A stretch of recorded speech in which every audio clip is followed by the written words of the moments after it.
O conhecimento é constituído pela ideia, juízos e raciocínios. Os juízos e os raciocínios são obtidos a partir das informações. Por isso, o problema de origem de conhecimentos consiste em determinar como se adquirem as ideias e os primeiros princípios que normalizam todo o conhecimento. Na tentativa de responder à pergunta sobre a origem do conhecimento, surgiram 3 teorias: o empirismo, racionalismo e o apriorismo ou intelectualismo. O empirismo é uma teoria que indica que todo conhecimento é um fruto da experiência e, por isso, uma consequência dos sentidos. A experiência estabelece o valor, a origem e os limites do conhecimento. O principal teórico do empirismo foi o filósofo inglês John Locke, que defendeu a ideia de que a mente humana é uma folha em branco, que uma tábua rasa, onde são gravadas impressões externas. Com isso, não reconhece a existência de ideias natas, nem do conhecimento universal, sendo a teoria que não opõe o racionalismo. O empirismo critica a metafísica e conceitos como o de causa e sequência, substância. Ou seja, todo o processo de conhecer, de saber e de agir é apreendido pela experiência, pela tentativa e erro. O racionalismo é baseado nos princípios da busca da certeza, pela demonstração e análise sustentados segundo Kant, pelo conhecimento a priori, ou seja, o conhecimento que não é inato, nem decorre da experiência sensível, mas é produzido somente pela razão. O intelectualismo tem como características conciliar 2 concepções que se mostram opostas, racionalismo e empirismo. Dessa forma, o intelectualismo considera as 2 concepções supracitadas como relevantes para o processo de formação do conhecimento. Apesar disso, percebe-se uma pequena inclinação para o empirismo. O intelectualismo aceita que juízos são necessários e que precisam de uma validade universal, tanto para os objetos e ideias quanto para os reais.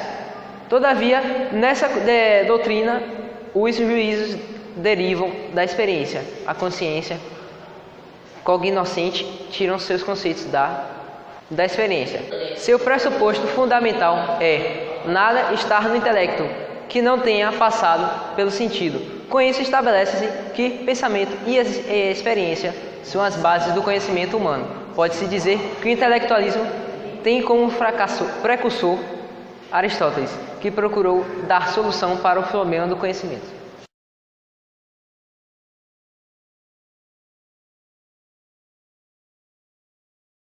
Conhecimento é o ato ou efeito de conhecer algo. Também pode ser utilizado como informação, no caso de querer conhecer algum local ou saber onde esse local fica. O significado de conhecimento vem da palavra em latim cognoscere, que significa saber. Conhecimento também se divide em várias fases, como teórica, hipóteses, entre outros. Os conceitos de conhecimento estão ligados à informação e o que pode se extrair dela.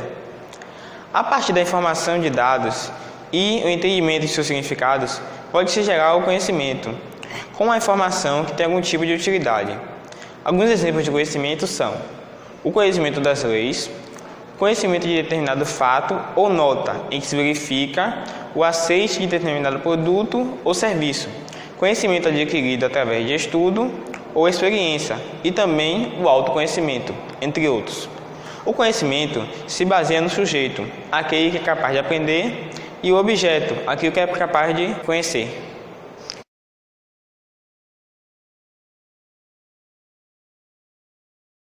O conhecimento científico engloba todas as informações e fatos que foram comprovados cientificamente. Esses fatos, para serem comprovados cientificamente, passaram por uma série de análises e de experimentações para poderem chegar até seu estado final ou até mesmo ser criada uma teoria. Esses fatos geralmente são levados a rigor com um pensamento lógico, diferentemente do senso comum. É algo um pouco mais rígido, que exige um pouco mais de conhecimento do profissional. É isso que estamos representando hoje, o conhecimento da física. E a física, ela é principalmente a base disso, lógica e o conhecimento.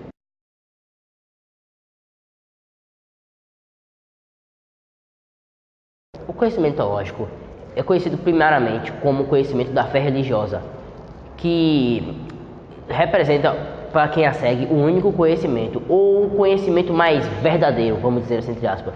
O conhecimento teológico é um conhecimento bem simples e rodeado de mistérios. E esses mistérios são explicados pela fé religiosa das pessoas que a seguem, como eu disse. E eles não necessariamente precisam de um conhecimento científico ou de uma verdade comprovada cientificamente para continuar seguindo essa religião. É algo que eles seguem à risca e o que é dito na religião para eles é o verdadeiro. A religião, ela pode ser monoteísta ou politeísta. Politeísta, como já diz o próprio nome, pode vem de vários, pode ter vários deuses. Monoteísta é onde só segue um deus, que temos de exemplo o cristianismo. O conhecimento empírico, ou também chamado como senso comum, é aquele conhecimento que a gente adquire através de experiência social, tipo a audição, o paladar, o tato, aquilo que é dado à nossa convivência no mundo. Por exemplo, a gente olha para uma nuvem escura, né? Aí você fala, vai chover. Mas você não tem uma comprovação científica disso. Você não tem uma comprovação científica que vai chover, porque tá escura a nuvem. Então é um conhecimento, né, do senso comum. E é um conhecimento a partir de uma observação, porque você observou aquilo acontecer, né? Sem uma reflexão e sem o uso da razão.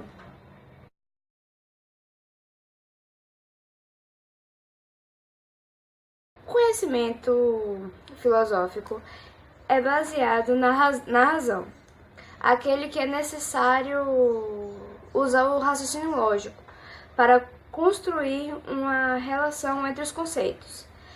É aquele que, por exemplo, o número 1, ele não existe na natureza, ele é uma abstração. Então, o conhecimento filosófico, ele trabalha com a metafísica, com a abstração e o raciocínio lógico.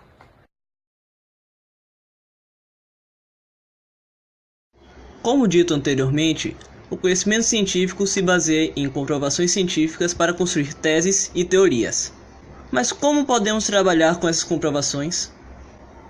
A física surgiu a partir da observação dos fenômenos naturais.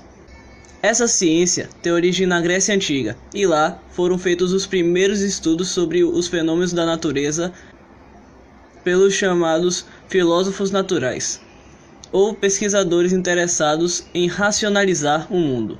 A primeira teoria física foi a teoria atômica da Grécia, criada no século V a.C. por Leucipo de Mileto e seu aluno Demócrito de Abdera. Essas fórmulas apontavam as primeiras hipóteses sobre os componentes essenciais da matéria. Para os filósofos, o universo era formado de átomos e vácuo. Posteriormente, o famoso filósofo Aristóteles fez surgir os primeiros estudos físicos, que foram sobre o movimento, a queda de corpos pesados e o geocentrismo.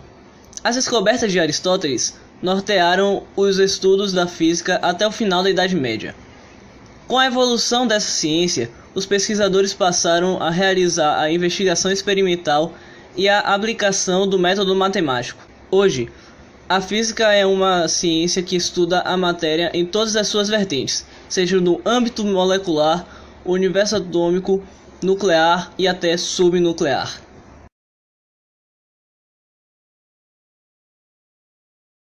Apesar de hoje o ato de comprar livros seja uma coisa extremamente simples, a realidade nem sempre foi assim.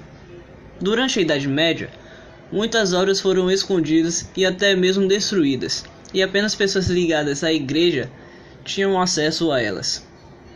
Como praticamente ninguém fora do clero sabia ler, o conhecimento científico e histórico ficava restrito aos círculos teológicos. Isso ajudou a Igreja Católica a aumentar o seu poder e controlar tudo por anos seguidos. As obras literárias eram copiadas por monges de forma tão rígida que demoravam anos para ficarem prontas. E claro, elas nunca chegavam às mãos do público. O sigilo era tanto que havia livros proibidos até mesmo para os monges. apenas alguns membros do clero tinham acesso total às obras. No final da Idade Média, a Igreja Católica começou a perder força como consequência de diversos movimentos políticos e religiosos que aconteceram nesse período. Pressionada, a Igreja passou por muitas mudanças, e a censura a obras literárias foi algo que, com o tempo, acabou se extinguindo.